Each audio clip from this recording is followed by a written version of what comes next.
Everyone, this is Stephen and Marc from XXIIBrands, and this is our latest installment of XTalks. Today, we're going to be talking about goal setting for your marketing dollars and marketing efforts for 2017. We get asked by a lot of clients and non-clients alike, what do we need to be doing differently, or what do we need to be doing, period, going into 2017?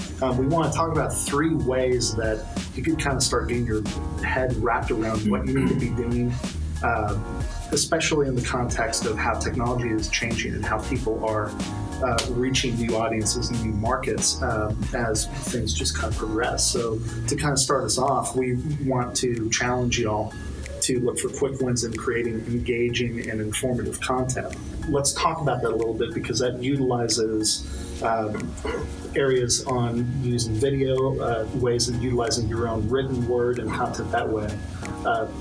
What would be the first way that people can start getting their minds around, okay, let's plan this out, let's do it? A lot of times when we talk to people about creating content, it's almost an overwhelming thought process. I don't have the technology, I don't have the production skills, I don't have anything to say or things to talk about. And I think we take for granted the things that we know in our industry, respectively. So if you're, in a specific vertical or in a specific business, you know more just by what you've been doing than your customers probably know after a year of doing business with you. Many times it's the very easy things that questions that are coming at you on a day-to-day basis. And if it's not you as a leader or owner in the business, it's many times the front line, whoever is engaging with clients or new clients in an onboarding process or a selling process or a customer service process. It's answering those frequently asked questions, and then the should ask questions, things that customers don't ask, but you wish they would, so that you could differentiate and help them understand how to make a better decision or a better choice in your industry or your vertical. The platforms can be dependent on where your audience is, but many times it's just making a list of the questions that you need to answer. Where is my audience? Who is my audience? Who's most likely to buy from me? And what are those questions I need to answer for them to understand?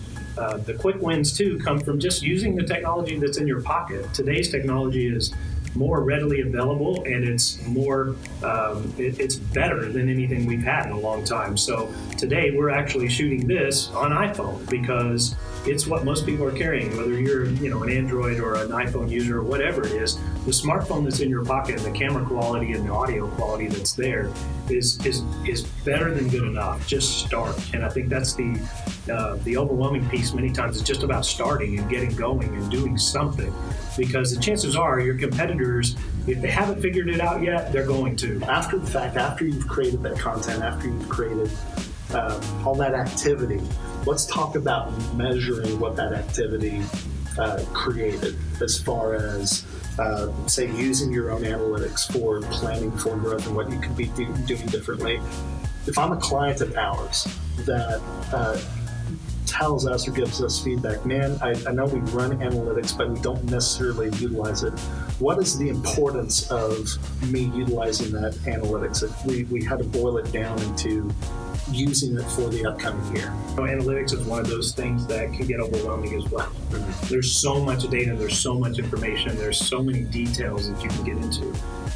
Looking for moments of clarity in the data. So knowing what you're after. So if you're posting something online, it feels good to get a bunch of likes and so forth. But if you're really just trying to get in the habit, just get in the habit and do it. Who cares if anyone likes it, shares it, etc. And you're just trying to create content and get in the rhythm. You have to start somewhere. And so you're not going to be, we say this all the time. If you're a small business, a medium business, don't kid yourself and get yourself to a place of frustration because the data shows that you don't have a lot of audience. You're not gaining a lot of traffic yet. Don't give up. You're not going to be Starbucks tomorrow. You're not going to have 1 million engaged fans on the post that's there. It's okay. The truth is that it builds on itself. And as you create content, you learn how to harness that content. You set goals. You're looking for reaching new audiences. And even if you don't have data from the past, look for places where the platforms will allow you to advertise in very small ways, $5, $7, $10, $20 at a time, and think about your audience so that you can say, I have a goal, I want to reach this kind of person, with this kind of media buying habit or this kind of consumer goods habit or whatever the case is. They're in this demographic and they live in this zip code. That's my target audience. And I want to see if I can expose this content to them enough that they react to it in some way. They like it, they share it. Of course, the end result is revenue. We're always looking for revenue. But you're not going to hit the jackpot. You could get lucky, I guess, but in most cases, it's a process of learning the platform and starting to read the data at its very highest levels. Did anyone react? What was it that caused them to react? And what kind of reaction? And how can I parlay that into my next piece of content? How can I make it interesting? And then what kind of budget do I need to apply to get more traction on it? To your point about don't get discouraged whether or not you have a huge audience at this point, look into the behavior within those numbers. So instead of having the goal of getting 1,500 people coming to your website each and every day, whether or not that is way more attainable than any one person can really relate to right now, or if that's totally small potatoes compared to what you already have right now, diving into the behavior of what those people are looking into and how they interact with, say, your website, your company identity, your brand, and what you're selling will give you data points on how to sell better to them, depending on how they're interacting with those parts. If you've been in business for a little while, you probably have some patterns that you can look at, things that have worked. And if they've worked offline, there's a good chance that there's a way to digitize it and make that experience relatable in the social, platforms that are there today. And so you don't have to come up with something that you expect to go viral. Just do the things that have worked offline and try to find how to make them, parlay into the digital. Let's talk about setting marketing budgets.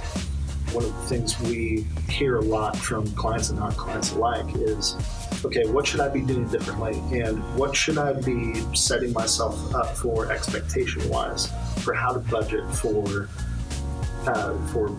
anything within the marketing space? Yeah, and the way that comes to us typically is, what's this going to cost? Yeah. It's a very obvious question, but the way I try to approach it with clients, even before they become clients, is really that, getting comfortable with a number, regardless of what portion of that may or may not come our way, is really the goal. So if you look at revenue growth and you have revenue growth goals, I've seen people spend as much as 15 to 20% of their revenue. I wouldn't recommend that because that's usually an indicator that things aren't going well.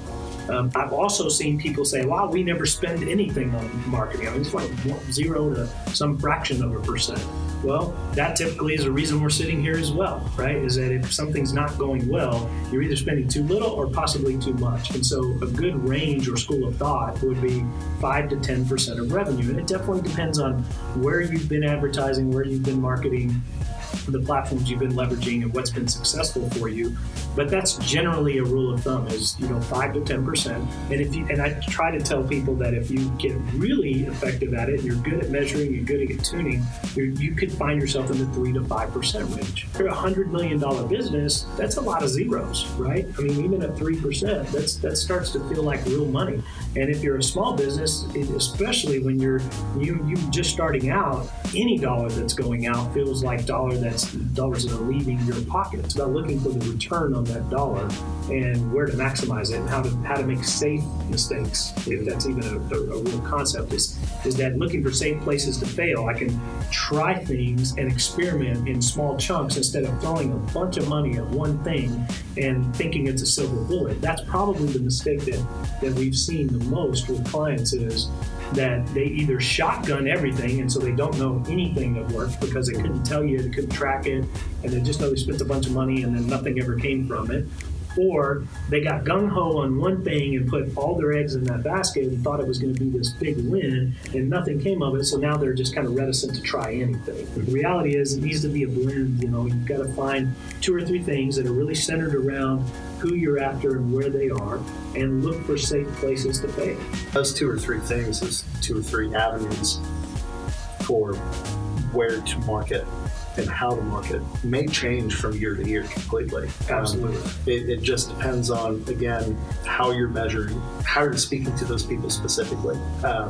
It really is a comfort level thing, and then just obviously dedicating yourself to that year after year after year. If it ends up working, going into this mode of remeasuring, retooling, reanalyzing to where you constantly hone it into the final machine. I think a big part of it is that our industry tends to have, and many industries are like this, so we're not unique in this sense, but we have to get comfortable as the guys and gals in this industry that there's a healthy skepticism of marketing in general, because historically there's a separation between results and accountability and ideas and creativity. And so where people get most uncomfortable is the cost and the energy and the time it takes to figure out if these ideas and this creativity are going to lead to any tangible results. And so, when we can take a neutral position and start to help the customer or the client of ours work through getting comfortable with the budget, if we've really done our job, it really is less about what part of that we take or what kind of great ideas we have. And it's more about signing up for accountability with them to say, hey, look, we're willing to walk away if we can't create results, because results are what matter. And that may be a walking into a running kind of thing, or it could be, success on the first try. We don't know, but we're willing to be transparent about how to measure and how to create results with the client. Not for them, we're not doing things to them, we're in it with them. And I think that tends to settle business owners and business leaders down a little bit, is that we're not just asking you to make big bets around these lofty, creative, ideas and just kind of spitballing. And then we're also not saying we're going to go door knock and go create sales pitches for you. It needs to be somewhere in the connection, the glue between the marketing and the sales. So to recap, look for quick ways to win through making your own content.